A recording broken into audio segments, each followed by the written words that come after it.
सत श्री अकाल, नमस्कार, आदाब। पंजाबी रेडियो और पंजाबी टीवी यूएसए देख और सुन रहे सभी साथियों का स्वागत है समय के विशेष programme beyond the headlines with Mandeep Punia में। इस प्रोग्राम में सीनियर पत्रकार मनदीप पूनिया जी के साथ देश विदेश के साथ जुड़ी हुई अहम खबरों पर बातचीत होती है। सबसे पहले करते हैं उनका स्वागत। बहुत बहुत स्वागत है पूनिया जी। जी नमस्कार, सत श्री अकाल, आदाब।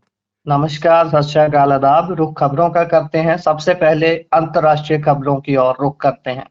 मिडल ईस्ट की तरफ 3 वॉरशिप बढ़ रहे हैं अमेरिका के। बताया जा रहा है कि इनमें 2200 सैनिक मौजूद हैं और कई सारे दावे इसी के साथ आ रहे हैं। क्या मेजर अपडेट्स हैं इतने दिनों के बाद जंग के? देखिए, मिडिल ईस्ट में अमेरिका अपनी मिलिट्री पावर को तेजी से बढ़ा रहा है, यानी कि मजबूत कर रहा है। सीएनएन के मुताबिक ये सीएनएन ने खबर ब्रेक किया है कि 3 अमेरिकी वॉरशिप मरीन सैनिक मिडिल ईस्ट भेजे जा रहे हैं और इसमें तकरीबन 2200 के आसपास अमेरिकी सैनिक मौजूद हैं। इसमें USS Tripoli, USS San Diego, USS New Orleans शामिल है। और इसमें यही है कि जो मिडिल ईस्ट में अपनी स्थिति को मजबूत करने के लिए अमेरिका ये ऐसा कर रहा है। और मेरे को लगता है कि जो नेक्स्ट वीक में जो ये जंग है, ये नेक्स्ट लेवल पर पहुंच जाएगी और इसके बहुत सारे दावे हैं, बहुत सारी चीजें हैं। आज आपको मैं बताऊं तो इजराइल ने दावा किया है कि उन्होंने जो आईआरजीसी के प्रवक्ता थे जनरल अली मोहम्मद नैनी, उनको हवाई हमले में मार गिराया है। ये जनरल अली मोहम्मद नैनी वही आईआरजीसी के प्रवक्ता थे जिन्होंने ये बात कही थी कि नेतन्याहू के लिए सरप्राइज है और नेतन्याहू जल्द ही दुनिया से उनको हम मार गिराएंगे। ये बयान नैनी ने दिया था और अब नैनी को मारने का दावा इजराइल कर रहा है। देखिए, इजराइल की एक सेल्फ प्रोपेल्ड होवित्जर तोप ने शुक्रवार को लेबनान के दक्षिणी हिस्से में काफी कहें कि ज्यादा गोलाबारी की है। और आईआरजीसी ने कहा है कि उन्होंने अमेरिकी फाइटर जेट F-35 को निशाना बनाया है। अब इसमें मतलब कोई पुष्टि किसी तरफ से हो नहीं रही है। ईरान कह रहा है कि यूएस इजराइल के लोग पूरी दुनिया में सुरक्षित नहीं हैं। मतलब ये भी एक बड़ी स्टेटमेंट ईरान की तरफ से आई है। उनके जो मिलिट्री स्पोक्स पर्सन है जनरल अबोल फजल से खारची, उन्होंने कहा है ब्रिटेन के न्यूक्लियर सबमरीन बेस में घुसने की कोशिश हुई है और इसमें 2 लोगों को गिरफ्तार किया गया है। चेक गणराज्य में इजराइल से जुड़ी हथियार फैक्ट्री पर हमला हुआ है। तबरीज अटैक में बसीज फोर्सेस के 13 मेंबर मारे गए हैं। मिडिल ईस्ट की तरफ बढ़ रहे 3 जो अमेरिकी वारशिप हैं, उनको लेकर आज पूरी दुनिया में चर्चा सबसे ज्यादा रही है। बाकी खारग आइलैंड पर कब्जे की तैयारी ही देखा जा रहा है कि भाई जो ये 2200 सैनिक बढ़ रहे हैं, 3 जो वॉरशिप बढ़ रहे हैं, इसमें खारग आइलैंड के ऊपर जो कब्जे की तैयारी ट्रंप कर रहे हैं। और वो इसलिए कर रहे हैं ताकि होर्मुज स्ट्रेट को दोबारा से खुलवाया जा सके। अब अभी यही है कि फारस की खाड़ी में भारत के 22 जहाज और 611 नाविक फंसे हुए हैं, वो भी आपको पता ही है। जो जंग चल रही है इसमें तकरीबन 3 लाख लोग जो भारत के हैं वो मिडिल ईस्ट से वापस लौटे हैं और 6 भारतीयों की मौत भी हुई है, 1 लापता है। ये भी एक इसमें खबर है। बाकी आज एक पॉलिटिकल डेवलपमेंट भी है। पॉलिटिकल डेवलपमेंट ये है कि जो जर्मनी है, जर्मन्स ने जो पूरा ये वॉर चल रहा है, इसको लेकर गजा नरसंहार मामले में जर्मनी ने इजराइल से अपना समर्थन वापस लिया है। यानी कि यूरोप, आप देखिए पिछले 1 सप्ताह से यूरोप के पॉलिटिकल एक्टिविटीज देखेंगे तो वो इजराइल को लेकर बड़े असहज हैं। मतलब अमेरिका से उतने असहज नहीं है जितने इजराइल से हैं। तो जर्मन लगातार हम देख रहे हैं कि इजराइल से दूरी बना रहे हैं और ये काफी बड़ी अपडेट है। मतलब अगर आप बात करें कि भाई गजा के नरसंहार मामले में जर्मनी ने इजराइल से अपना सपोर्ट वापस लिया। पहले आप देखें कि गजा वाले मामले में यूरोपियन मुल्क बेसिकली इजराइल के साथ खड़े होते थे, लेकिन इस बार काफी अलग दृश्य आपको देखने को मिल रहा होगा। बाकी ईरान पर अमेरिकी हमलों की तुलना जो डोनाल्ड ट्रंप हैं वो 1941 में जापान द्वारा किए गए पर्ल हार्बर हमले से कर रहे हैं और काफी मतलब इसके लिए चीज़ें हो रही जो अमेरिका का रक्षा डिपार्टमेंट डिफेंस डिपार्टमेंट है पेंटागन, वो युद्ध के लिए एक्स्ट्रा 200 अरब डॉलर की मांग कर रहा है। तो खैर ये प्रस्ताव देखते हैं कि पास होता है नहीं होता। हाँ, क्रूड ऑयल ज़रूर है जो पूरी दुनिया को इस जंग के बीच में परेशान कर रहा है। तो आज की ये अपडेट थी। जी। और इससे आगे बढ़े तो इसी का असर भारत में लगातार देखने को मिल रहा है। अभी खबर है कि गुजरात में भी भारी किल्लत है गैस की, और जिसकी वजह से प्रवासी अपने अपने गांव की ओर लौट रहे हैं। लेकिन ये भी खबर है कि सिलेंडर की कालाबाजारी भी जोरों पर है, 5-5 हज़ार रुपए में भी मिल रहे हैं। हाँ, ये बड़े हैरान करने वाली खबर है कि जो सिलेंडरों की कालाबाज़ारी है, वो लगातार जारी है और 5-5 हज़ार रुपए में जो सिलेंडरों की कालाबाज़ारी हो रही है। इवन मैं देख रहा हूँ कि हर शहर में अब जो ढाबे हैं, होटल्स हैं, रेस्टोरेंट हैं, उन पे छापेमारी चल रही है और वहाँ पर अगर डोमेस्टिक सिलेंडर्स मिल जाते हैं, तो उन उन लोगों की गिरफ्तारी की जा रही है। एक हैरान करने वाली खबर तस्वीर ये भी है गुरप्रीत कि इस सारे मामले में कि अ जो सिलेंडर हैं, सिलेंडर की पैनिक बुकिंग बेशक से घटी हो, मतलब अभी 55 लाख डेली डोमेस्टिक सिलेंडर्स की बुकिंग हो रही है। लेकिन जो एनर्जी से जुड़ी हुए जो रिपोर्टर्स हैं, जो पत्रकार हैं, वो लगातार ये बात कह रहे हैं कि भारत के पास कम स्टॉक बचा हुआ है। अगर अगले 10 दिन के अंदर स्ट्रेट ऑफ हॉर्मुज़ नहीं खुला, तो एलपीजी की किल्लतें देखने को मिलेगी। सरकार हालाँकि ट्विटर से मैं ये देख रहा था कि सरकार हर जगह ये कहने की कोशिश कर रही है, ये संदेश देने की कोशिश कर रही है कि कोई भी ऊर्जा संकट या एलपीजी संकट भारत में नहीं है। तो काफ़ी ये मामला है। शहरों से जो पलायन हो रहा है मज़दूरों का, वो दिख रहा है। गुजरात में जो जैसे आपने गुजरात का ज़िक्र किया, गुजरात में सूरत में सबसे ज़्यादा इसका असर दिख रहा है और बड़े लेवल पर गुजरात में पलायन हुआ है और गाँव की सूरत से लोग गाँव की तरफ वापस जा रहे हैं। इसमें सूरत का जो कपड़ा उद्योग है, वहाँ पर जो मज़दूर हैं, वो गैस सिलेंडर नहीं भरवा पा रहे हैं, तो सब गाँव की तरफ लौट रहे हैं। गाँव की तरफ ये है कि ट्रेडिशनल ईंधन, जो लकड़ी का ईंधन होता है, उससे काम चल जाता है। तो आज मैं देख रहा था कि अलग-अलग शहरों में जो मज़दूर हैं, वो वापस पलायन करते हुए दिखे और ये मतलब उस लिहाज से काफ़ी इम्पोर्टेंट खबर है ये, बहुत बड़ी खबर है। जी। और डॉलर के मुकाबले भारतीय रुपए की हालत खस्ता ही होती जाते जा रही है दिन प्रतिदिन। आपका क्या अंदेशा है कि कहां तक और गिरने की संभावना है? 93 रुपीस से तो आगे बढ़ चुका है काम। देखिए बुधवार की जो खबर थी वो हमने आपको बताई थी, उसमें 92.63 92.63 जो रुपए प्रति डॉलर हो गए थे और हमने बताया था कि बृहस्पतिवार को यानी कि गुरुवार को बेसिकली बैंक की छुट्टी है, तो शुक्रवार को पता चलेगा कि 93 का आंकड़ा पकड़ेगा या नहीं पकड़ेगा और वो आज हुआ है। आज ऐतिहासिक ये हिस्टोरिकल गिरावट है रुपए की, इतनी कभी गिरावट नहीं हुई। और आप जब से ये हमला चल रहा है 2% से अधिक कमजोर जो है रुपया वो इस बीच हुआ है। 93 रुपए के रिकॉर्ड गिरावट के ऊपर आज रुपया पहुंच गया। 93 रुपए प्रति डॉलर आज है। डॉलर के मुकाबले इतना कमजोर रुपया पहली बार देखने को मिल रहा है। इसमें वही जो कच्चे तेल की कीमतों का उछाल एक बड़ा है, बढ़ता चालू घाटा है ही और अर्थव्यवस्था पे लगातार भारतीय अर्थव्यवस्था पे लगातार दबाव बन रहा है। पश्चिमी एशिया में तेल संकट के चलते जो विदेशी निवेशक हैं, वो भी इस समय लगातार भारतीय शेयर बाजार से भाग रहे हैं, पैसे निकाल रहे हैं।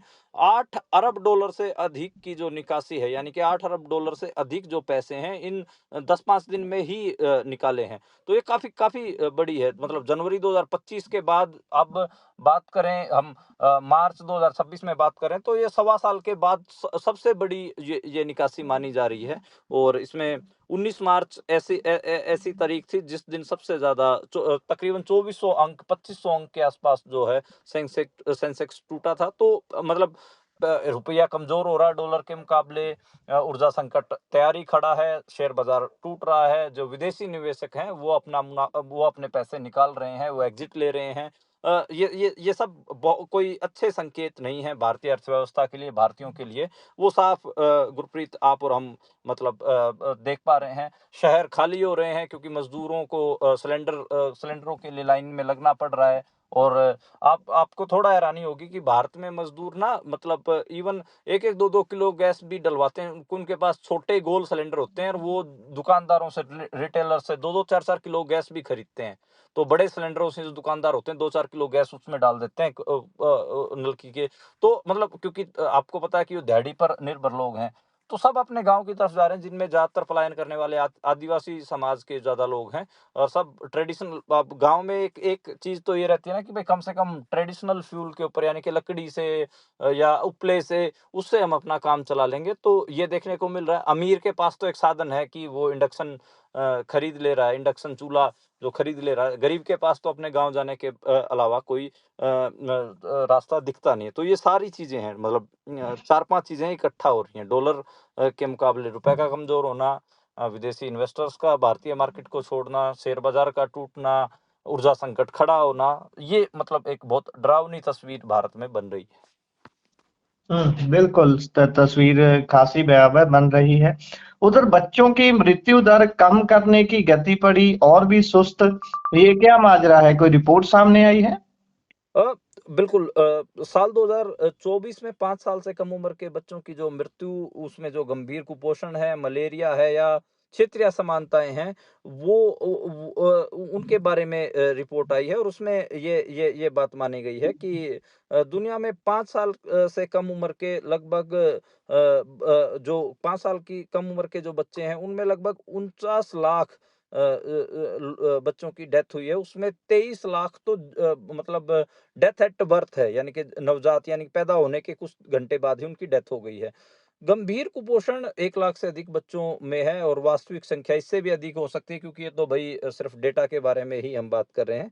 अ, देखिए सब सहारा जो अफ्रीकी रीजन है उसमें सबसे ज़्यादा है, दक्षिण एशिया में भी 25 प्रतिशत जो ये पूरा आंकड़ा 49 लाख का बताया उसमें ओनली साउथ एशिया में 25% बच्चों की मौतें हैं, क्षेत्रीय असमानता स्पष्ट हैं।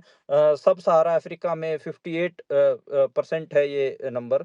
तो ये levels and trends in child mortality नाम की ये बेसिकली डब्ल्यूएचओ और कई एजेंसीज की रिपोर्ट है और इसमें साल 2024 का जो डेटा है उसको मापा गया है। साल 2000 से लेकर साल 2015 तक आप देखिए कि लगातार तेजी दिखती है कि जिसमें बच्चों की मौतें, बच्चों का गंभीर कुपोषण वो सब कम हो रहा है लगातार। लेकिन 2015 के बाद ये जो रफ्तार है ये कमजोर पड़ गई है और इसमें गंभीर कुपोषण भी दिख रहा है और नवजात बच्चों की डेथ दिख रही है और 1 से 5 साल तक के बच्चों की डेथ दिख रही हैं।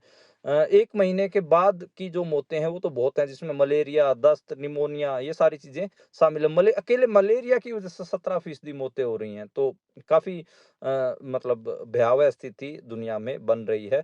खासकर क्षेत्रीय असमानताओं की बात करें तो साउथ एशिया और सब सहारा अफ्रीका इन 2 इलाकों की काफ़ी खतरनाक सिचुएशन इस समय बनी हुई है। जी, बिल्कुल। और इससे आगे बढ़ें तो यूएन विशेषज्ञ जो हैं, उन्होंने उमर खालिद की जो हिरासत है, उसको मनमाना बताया है।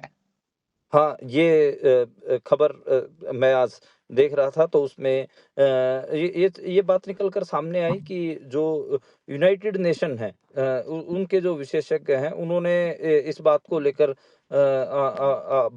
ये बात कही है कि उमर खालिद पिछले 5 साल से जेल में बंद हैं और उनकी जो डिटेंशन है वो मनमानी है। इसमें जो यूनाइटेड नेशंस का working group on arbitrary detention है जिसको यूएनडब्ल्यूजीएडी कहा जाता है, उसके जो एक्सपर्ट्स हैं, उन्होंने basically human right activist Umar Khalid की हिरासत को लेकर ये स्टेटमेंट दिए कि भई ये मनमानी हिरासत है और इसको 4 श्रेणियों के तहत इसको डिफाइन किया है।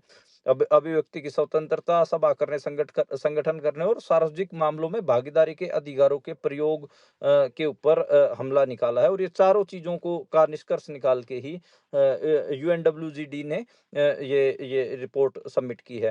अब आपको पता ही होगा कि कुछ दिन पहले सुप्रीम कोर्ट ने तो ये तक बोल दिया कि 1 साल तक उमर खालिद और शर्जील इमाम हैं, वो अपनी बेल की पिटीशन भी नहीं लगा सकते रेगुलर बेल की। तो आप स्थिति देखिए कहाँ ह्यूमन राइट जो यूनाइटेड नेशंस के एक्सपर्ट हैं डिटेंशन को लेकर वो कह रहे हैं कि ये मनमानी हिरासत है और अंतर्राष्ट्रीय मानवाधिकारी कानून के तहत ये इस नोट के बारे में बात करें, मुआवजा और अन्य जो उनको नुकसान हुआ उसके बारे में बात करें, और कहाँ जो भारत का सुप्रीम कोर्ट है वो ये कह रहा है कि नहीं 1 साल तक आप बेल एप्लीकेशन ही नहीं लगा सकते। तो आपको ये फर्क दिखेगा कि भारत की जो सर्वोच्च अदालत है उसका हाल देखिए। यूनाइटेड नेशंस के जो एक्सपर्ट हैं जो उमर खालिद को लेकर जो बात कर रहे हैं वो देखिए। भारत में पॉलिटिकल प्रिजनर्स की जो स्थिति है वो बहुत खराब है। हम और कई बार बात भी कर चुके हैं। ये जो जिन उमर खालिद और जिनकी हम बात कर रहे हैं, ये साल 2020 में सीएनआरसी के बाद के आंदोलन के बाद इन लोगों को गिरफ्तार किया गया था। खासकर जो माइनॉरिटी समुदाय से जो पॉलिटिकल प्रिजनर्स आते हैं उनके जो हालात हैं वो ज़्यादा खराब हैं। सिख पॉलिटिकल प्रिजनर्स का इशू देखिए, मुस्लिम पॉलिटिकल प्रिजनर्स का इशू देखिए, आदिवासी पॉलिटिकल प्रिजनर्स का इशू देखिए, तो आपको थोड़ी मतलब बहुत निराशापूर्ण जो रवैया है वो इंडियन स्टेट का दिखेगा पॉलिटिकल प्रिजनर्स के मामले में। जी, बिल्कुल, बिल्कुल। एक समय होता है, अगर कोई जैसे सिख प्रिजनर्स है उनको लेकर बात जब चलती है तो ये कहा जाता है कि वो एक समा था, वो एक सिनेरियो था जिसमें वो सारी चीजें हुई। अब वो समा भी नहीं है, वो सिनेरियो पूरी तरह से चेंज हो चुका है, लेकिन रवैया जो स्टेट का होता है वो वहां का वहां ही खड़ा है, वो इवन उससे भी क्रूर होता जाता है। खैर, आगे बढ़े। 2017 से अब तक 622 सफाई कर्मियों की मौत हुई है। क्या ये वही आंकड़ा है जो बताया जा रहा है कि सीवर वगैरह साफ करते हुए जो कर्मचारी मारे जाते हैं? देखिए, ये बड़ी खराब स्थिति है भारत की। सीवेज सफाई के कारण 2017 से अब तक 622 जो कर्मचारी हैं, सफाई कर्मचारी, उनकी मौत हुई है। उसमें बेसिकली जो ये सवाल था, ये सामाजिक न्याय और अधिकारी जो राज्य मंत्री रामदास अठावले, उनके सामने लोकसभा में समाजवादी पार्टी की सांसद इकरा हसन ने पूछा था, और उसके जवाब में उन्होंने ये बात कही है। उन्होंने कहा कि भाई हम 539 परिवारों को मुआवजा दे चुके हैं, लेकिन अभी भी 52 परिवार ऐसे हैं जिनको मुआवजा नहीं मिला है। सबसे ज्यादा मौतें उत्तर प्रदेश में हुई 86, दूसरे नंबर पर महाराष्ट्र में है 82, तमिलनाडु में 77 और हरियाणा में 76, दिल्ली में 62। तो ये एक बहुत बड़ा नंबर है। मेरे को लगता है कि इसमें बहुत सारे सूबे ऐसे हैं जो इस किस्म की मौतों को दर्ज नहीं करवाते हैं। उनके बारे में तो जो ये डेटा है ये मेरे को लगता है कि बहुत कम है। ये इससे ज्यादा भी हो सकता है, 622 जो मौतें बताई जा रही हैं। देखिए गुरप्रीत, यही है कि कहाँ तो दुनिया में ऐसी ऐसी मशीनें आ गई हैं जो इंसान को चांद तक पहुंचा देती हैं, अंतरिक्ष में पहुंचा देती हैं, और कहाँ जो अभी भी मल मूत्र और जो गंदगी है उसकी सफाई के लिए इंसानों को मैनुअली वो सफाई करनी पड़ रही है। और खासकर जो सेफ्टिक टैंक है, जो सीवेज है, उसमें उतरना तो बहुत मतलब घटिया किस्म का काम है। और इसमें देखिए, इसमें एक जाति का एंगल भी है। आपको और हमको इस भारतीय समाज की सच्चाई का पता है कि जो सफाई जो सीवेज कर्मचारियों की जो डेथ्स हैं, इनमें मैं भी नंबर देख रहा था, 97% दलित समुदाय से आते हैं, और दलित समुदाय में भी एक खास जाति से आते हैं। तो ये बहुत बहुत बहुत भयावह है, बहुत भयानक है कि कैसे जो जिसको लोग बोलते हैं आजकल कि देखो जी जाति खत्म हो गई, जाति खत्म हो गई। कहाँ खत्म हो गई है? कहाँ खत्म हो गई है बताइए? ये जो मौतें हैं जो ये हो रही हैं, इसमें क्या जाति का एंगल नहीं है? एक ही जाति से जुड़े हुए जो समुदाय के लोग हैं उनको सीवरों में उतरना पड़ रहा है और उनकी मौतें हो रही हैं, और जो सभ्य समाज है, जो सिविल सोसाइटी है, वो खामोश है इन मौतों के ऊपर। कोई एआई, कोई मशीनों की, कोई आधुनिकीकरण की बात नहीं कर रहा। मॉडर्नाइजेशन की कोई बात नहीं कर रहा। सेफ्टी इक्विपमेंट्स की कोई बात नहीं कर रहा। तो बहुत बहुत खराब स्थिति है गुरप्रीत। और मेरे को लगता है कि जो लोग ऐसे बोलते हैं कि जाति खत्म हो गई, जाति खत्म हो गई, और जाति से तो किसी को कोई नुकसान नहीं होता, ऐसे ऐसी जो बातें बोलते हैं, उनको इस रिपोर्ट को देखना चाहिए कि जाति नुकसान भी करती है, यहाँ तक जान भी ले लेती है, और जाति कोई खत्म नहीं हुई है। कैसे एक ही जाति के लोग सीवेज में मर रहे हैं। तो ये बहुत बहुत दयनीय स्थिति है। जी। और इससे आगे बढ़े तो कानूनी मांग का हवाला देकर एक्स यानी कि ट्विटर ने कई पैरोडी हैंडल्स एक्टिविस्ट के अकाउंट पर रोक लगा दी है। हाँ, रोक लगा दी है ये कहें, या फिर कहें कि उनको विदहेल्ड कर दिया है, या उनको क्या कहें कि उनके ऊपर उनके अकाउंट्स को बंद कर दिया गया। खैर, रोक से उतना उतना प्रभाव नहीं पड़ता। मेन बात है कि उनके खातों को बंद कर दिया गया है और वो अब कोई भी कंटेंट अपने मतलब अकाउंट से पोस्ट नहीं कर सकते। सरकार बड़ी अजीब है, मतलब चुटकुलों से डर रही है। जो ये अकाउंट ज़्यादातर विदहेल्ड किए गए हैं, इनमें लगभग ऐसे अकाउंट हैं जो बेसिकली कार्टून वगैरह पोस्ट करते हैं या फिर सटायर पोस्ट करते हैं अपने अकाउंट से। और उसमें जो अकाउंट्स हैं, इनमें नेहरू हु करके था। मतलब बेसिकली ये एक ऐसा अकाउंट था जो जिसमें बीजेपी को इस बात पे घेरता था कि कोई भी दुनिया भर में चीज होती है या फिर बीजेपी की कोई भी नालायकी होती है तो बीजेपी कहती है कि तो नेहरू की वजह से हुआ है। ऐसे स्टाइल ये करता था अकाउंट। उसको डॉक्टर निमो यादव है, इंडियन अर्माडा है, डक की बात है, ये सारे ऐसे अकाउंट हैं जिनको मतलब विदहेल्ड कर दिया गया है। और ये सारे इन अकाउंट्स को लेकर इंटरनेट फ्रीडम फाउंडेशन ने भी जानकारी दी है। और ये मतलब ऐसा नया नहीं है, हमारे अकाउंट्स भी आपको पता ही है कि विदहेल्ड किए गए थे। अब इनके अकाउंट मतलब विदहेल्ड किए गए हैं। काफ़ी कहें कि सोशल मीडिया इन्फ्लुएंसर में तो डर का माहौल कहेंगे कि डर का माहौल है। अब वो कैसे अपना कंटेंट पोस्ट करेंगे, कैसे नहीं करेंगे। तकरीबन आपको थोड़ा हैरानी होगी कि 1400 से अधिक पोस्ट या अकाउंट को हटाया दिया गया। उनके उनको हटाने के आदेश दिए गए। एक बड़ा नंबर है।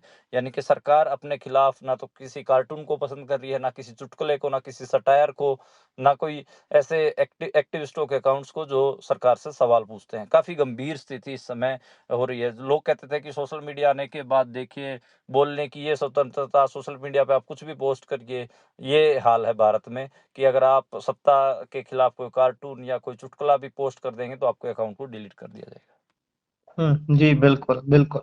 ऐसे ही अभी पंजाब में मनिंदरजीत सिद्धू लोकआवाज वाले, उनका भी आज जो पर्सनल अकाउंट है उसको विदहेल्ड कर दिया गया है। अभी थोड़े समय पहले ही ये जानकारी सामने आई है। जी। सो आगे आगे बढ़े तो वर्ल्ड हैप्पीनेस इंडेक्स रिपोर्ट 2026 आ गई है। क्या कह रही है ये रिपोर्ट?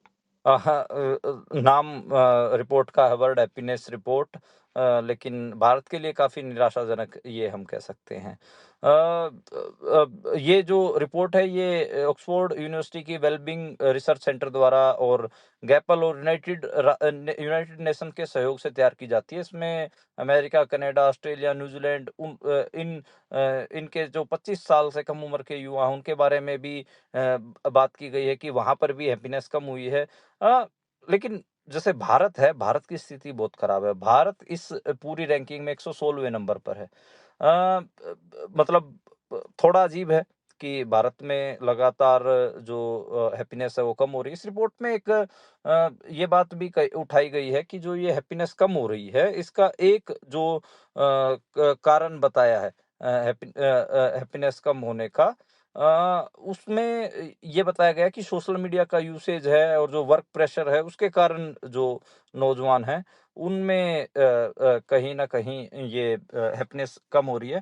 भारत भारत में जो हैप्पीनेस इंडेक्स है वो 16% उसमें 16% उसमें गिरावट देखी गई है और अब 72% पहुंच गया है।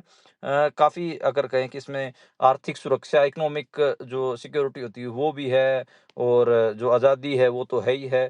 काफ़ी मतलब क्या बोलें इसको, काफ़ी काफ़ी बड़ी गिरावट है। 116वें नंबर पे आना काफ़ी मतलब खराब स्थिति दर्शाता है। जी, बिल्कुल, बिल्कुल। इससे आगे बढ़े तो हाई कोर्ट ने एनएचएआई भाव national highway authority of India से स्पष्टीकरण मांगा है, रोड मैप मांगा है कि पंजाब में जो हाईवे प्रोजेक्ट हैं उनको लेकर 3400 से ज्यादा तकरीबन 3500 तक पेड़ काटे जाने का मामला है। हाँ, काफ़ी पंजाब में एनएचआई को लेकर लगातार विवाद हो ही रहे हैं। 3500 पेड़ काटे जाने की बात कही जा रही है और इतना ही नहीं, एनएचआई के साथ तो जो पंजाब के किसान हैं उनका भी प्रॉपर पंगा पड़ा हुआ है। पंगा इस बात का पड़ा हुआ है कि बहुत सारी जैसे बरनाला में बेसिकली जो भारत वाला प्रोजेक्ट है उसके लिए किसानों की ज़मीनें जबरन ली जा रही हैं। किसानों को मुआवजा तक पूरा नहीं मिला है। तो वो एक इश्यू चल ही रहा है अभी 3500 पेड़ों की कटाई को लेकर बात आ रही है कि भाई पटियाला बाईपास और जो 4 लेन करने के लिए या जीरकपुर बाईपास को 6 लेन करने के लिए पेड़ों को काटे जाना प्रस्तावित है। उसको लेकर भाई आप इतने पेड़ काट रहे हो तो इसका क्या मतलब कैसे आप इसकी क्षतिपूर्ति करोगे? पंजाब में वैसे ही जो ग्रीन एरिया है वो सिर्फ और सिर्फ 3 या 4% है और आप ऐसे मतलब कोर्ट भी यही कह रहा है कि आप ऐसे एनवायरनमेंट को नजरअंदाज थोड़ी नहीं कर सकते हो कि आप पहले ही जो इतनी कम ग्रीनरी है पंजाब में उसको भी आप डेवलपमेंट के नाम पे काट रहे हो। तो देखते हैं कि एनएचआई क्या स्पष्ट रोड मैप सबमिट करता है, तो आने वाले दिनों में पता लगेगा। जी, बिल्कुल, आने वाले दिनों में स्पष्ट होगा। इसी के साथ प्रोग्राम का समय यहाँ समाप्त होता है। आप जुड़े जानकारियाँ साझा की, बहुत-बहुत धन्यवाद। धन्यवाद, धन्यवाद गुरप्रीत।